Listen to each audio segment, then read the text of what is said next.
মামা ঝালমুড়ি দেন, ভালো আছেন? পেঁয়াজ ঝাল একটু বেশি করে দেন, খাবো খাবো খাবো। যশোর থেকে ইচ্ছা করছে ঝালমুড়ি খাবো, একজনের কাছে বলেছি, বলছে ভাই আমি এখন বিক্রি করছি না, মানে এরকম আপনার মতো নিয়ে যাচ্ছে। আরে ছোলা একটু বেশি দিয়েন মামা, মশলা বেশি হবে।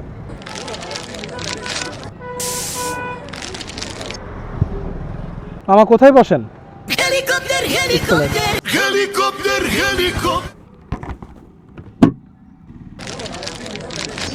আরে ভাই কি বলবো, এই মামার মুড়িটা যা লাগছে পুরাই পুরাই অস্থির। তো এতক্ষণ ধরে ক্যামেরাটা বন্ধ করে গান্ডে পিঠে গেলাম,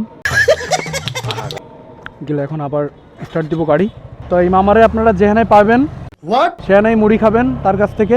ও আচ্ছা, তার মুড়ি মাখাটা ভাই পুরাই পুরাই অস্থির সত্যি? উনি হয়তো বিএম স্কুলে বসে, তো আপনারা ওখান থেকে খাইতে পারেন, বা আমার মতো এরকম তাড়াই ধরে খাইতে পারেন, কিন্তু ভয় দেখাবেন না। হ্যাঁ, আমি তো ভাবছি যে মামা ভয় পেয়ে গেছে।